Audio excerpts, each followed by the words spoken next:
¿Qué tal? ¿Cómo les va? Bienvenidos a este video de miércoles, video donde quiero hablarles de lo que sucedió después de conocerse en la jornada de ayer, de que David Benavides estaba renunciando a su título de las 168 libras y obviamente estaba renunciando a realizar cualquier tipo de exigencia al Consejo Mundial de Boxeo para que ordenara una pelea contra Canelo Álvarez por ese título del CMB de la 168 que desde hace ya muchos años tiene en su garage Canelo Álvarez. La reacción de los fanáticos en general, no todos, pero de mucha parte de la fanaticada ha sido realmente surrealista, insólita y desde mi perspectiva yo considero que injusta. Vamos a ir por partes. En primer lugar, hay que detectar dónde están las culpabilidades de que esto haya sucedido y hay que aceptar que el menos culpable de todo esto es el propio Benavides. Benavides hace más de 4 años que espera esta pelea.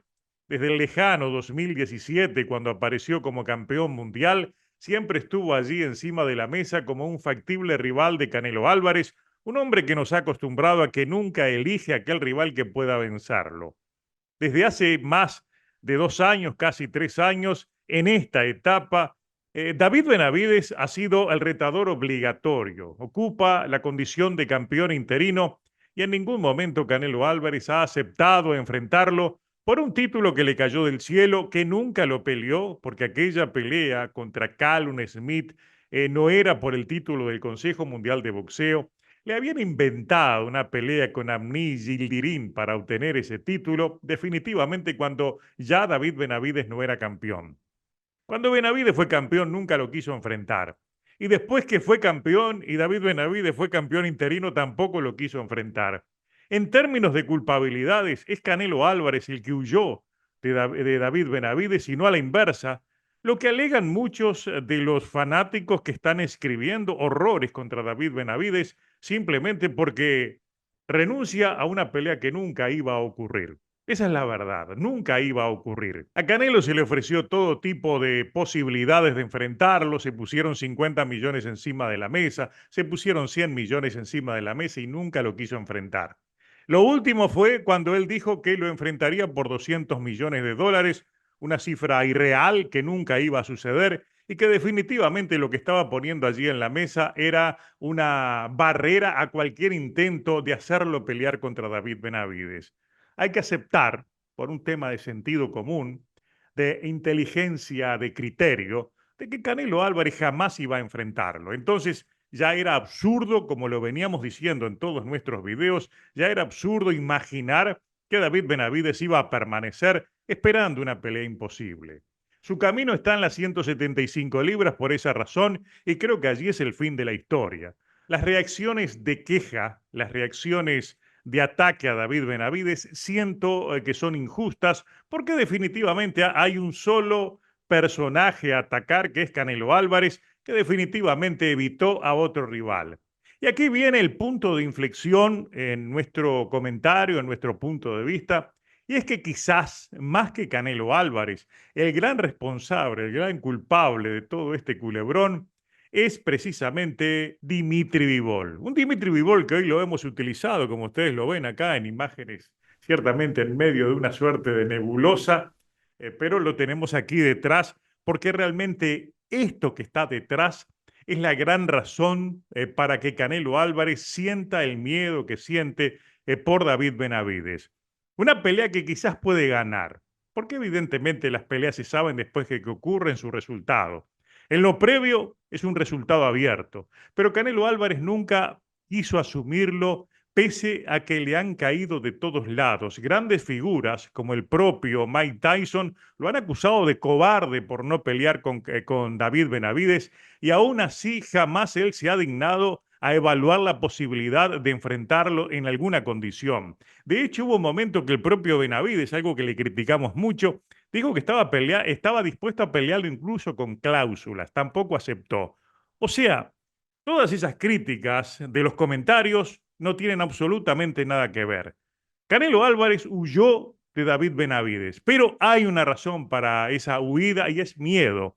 Y es el miedo patológico del cual yo les hablaba, y es el miedo patológico que está citado en el título de este video, y que aquí lo ven ustedes en un artículo del diario ABC de España, que hay una definición de lo que significa, y lo tienen aquí más claro, lo que significa el miedo como tal, y el miedo patológico que siente en este momento Canelo Álvarez, no solo por enfrentar a un rival de las características de Benavides, sino enfrentar a otros rivales que debió enfrentar, como este mismo Dimitri Bivol, que ustedes recordarán que después de haber sido derrotado en una pelea que marcó un antes y un después, evidentemente, en su carrera, porque realmente fue humillado, fue vencido a media máquina y una pelea que terminó con unas absurdas 3 tarjetas de 115 a 113 que en cierta medida significaron un despojo contra el ruso,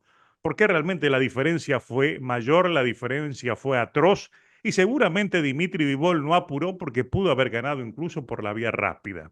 Realmente se vio disminuido, se vio superado en todos los aspectos, en los físicos, en los mentales y sobre todo se vio superado en el aspecto boxístico por un rival que desnudó todas sus limitaciones, en este caso el Canelo Álvarez.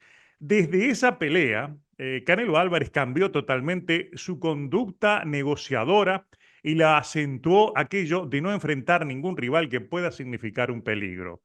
Nos limitamos, nos remitimos a lo que es la agenda asumida después. Recuerdan ustedes que después, cuando enfrentó a Dimitri Bivol, había una cláusula que siempre Canelo Álvarez las hace cumplir de revancha inmediata en caso de derrota. Él terminó la pelea y dijo que iba a activar esa cláusula, nunca la activó. Es decir, mintió, porque él dijo que si perdía iba a reclamar la revancha, iba a demostrar que lo podía vencer. Se escabulló de una revancha, señal clara de que tuvo miedo de ir a la revancha porque sabía que volvería a perder. O sea, mintió. Mintió también cuando inmediatamente asume una pelea que estaba en los papeles, en el compromiso público de que no la asumiría si perdía con Bivol, que fue contra Gennady Golovkin. Esa pelea nunca debió ocurrir. La pelea contra Golovkin fue realmente una comedia, una pelea que nunca debió suceder, sin embargo sucedió. Pero lo que viene a continuación, todos sabemos de que también entra dentro de ese territorio de ir eligiendo rivales con el metro y la plomada y olvidarse de cualquier oponente que pueda ser un nuevo Bivol. Por eso peleó con John Ryder, con la complicidad de la Organización Mundial de Boxeo, que le fabricó una posibilidad, un rival que se retira poco menos de la pelea absurdamente, me refiero a Satch Parker, lo colocan allí como campeón interino e inventan una pelea obligatoria. ¿Para qué? Para que sea el rival que había elegido Canelo Álvarez, John Ryder, y lo enfrentó allí en Guadalajara. Aún así, John Ryder, con sus limitaciones, le dio una muy buena pelea. ¿Qué es lo que viene a continuación? Cuando todos esperaban que de una vez se enfrentara a Benavides, enfrentar a Jermell Charlo. Un Jermell Charlo que hoy en día se lo están cobrando porque ha desaparecido. Realmente fue su jubilación esa pelea. Asumió una pelea que boxísticamente fue a perder, fue por un cheque y fue otra vergüenza, porque lo subió de 154 libras. Algo parecido o peor que lo que quieren hacer con Terence Crawford. Y después, ¿qué es lo que viene? Una pelea de mentirilla en cierta medida, porque fue pelea hasta el cuarto asalto, y después fue casi un esparreo, más allá de que digan todo lo que ustedes quieran, contra Jaime Munguía. Un Jaime Munguía que están tratando de revivirle la carrera porque le puede pasar el mismo síndrome de a todos los rivales de Canelo. Ganan mucho dinero, pero como ven aquí, Billy Joe Sanders terminan después cuidando los perritos, viviendo del dinero que han ganado con Canelo Álvarez, pero desaparecen. Así, este es el miedo que tienen en el caso de Munguía de que termine igual. Por eso están tratando de revivir su carrera por el lado de Top Rank. Todo ha sido una verdadera comedia lo que hemos vivido de Canelo Álvarez después de aquella derrota con Dimitri Bivol. Entonces vamos a los culpables. El primer culpable evidentemente es Canelo, pero quizás no se le puede cobrar tanto por aquello de que es un negociante, que es un empresario que boxea y está ganando buena cantidad de dinero, está construyendo un verdadero imperio, es una figura muy inteligente, se ha destacado como un empresario inteligente, pero en términos de boxeo también ha sido muy inteligente porque ha logrado convencer a todos los organismos de que se tiene que seguir su agenda y así lo ha impuesto. Quizás él es el menos culpable en ese aspecto porque se lo han permitido. Esta pelea con Benavides, el CMB debió ordenarla hace mucho tiempo atrás. Y cuando hemos dicho, se han enojado con nosotros porque se lo marcamos. Pero al final del día se fue Benavides sin que el CMB se haya animado a ordenar esa pelea. Que ahora inventen aquello de que se va a Benavides todo lo que ustedes quieran, pero nunca la ordenaron. Es decir, hay otros culpables también que están atrás de la puerta y que hay que señalarlos.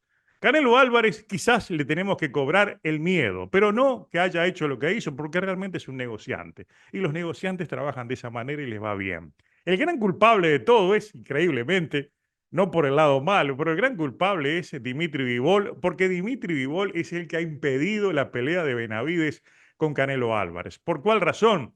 Porque le inyectó ese miedo patológico que tiene Canelo Álvarez de enfrentar a cualquier rival que pueda exponerlo. Y David Benavides parece que lo iba a exponer, o al menos tenía ese miedo, por eso nunca lo enfrentó. De ahí entonces a que considerar culpable de algo a David Benavides es una verdadera locura. Yo siento que quizás la oportunidad que va a tener David Benavides de enfrentar a Dimitri Bivol, en caso Bivol venza a Artur Beterbiev, va a servir para poner muchas cosas en su lugar.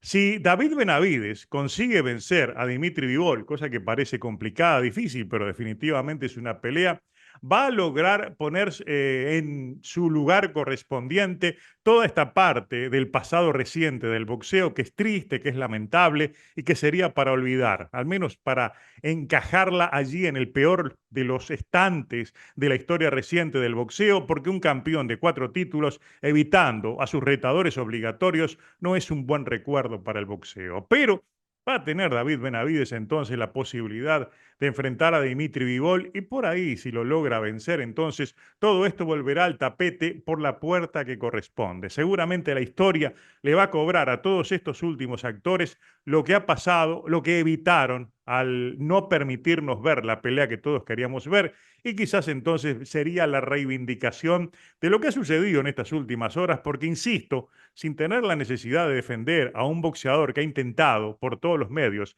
enfrentar la pelea obligatoria que corresponde, han sido muy injustas las quejas, las críticas y los ataques. Siento que muchos, con el respeto que me merecen, muchos de mis seguidores han estado equivocados en el ataque porque el único que tiene que ser criticado y cuestionado es el que evitó la pelea, Canelo Álvarez. Y si ustedes quieren, vamos a criticar también a Dimitri Bivol, que fue el que lo expuso, que lo humilló, que lo venció a media máquina y que definitivamente provocó lo que vino después. Una lista que parece va a ser larga de rivales a modo de Canelo Álvarez, como el próximo que va a enfrentar. Me refiero a Edgar Berlanga.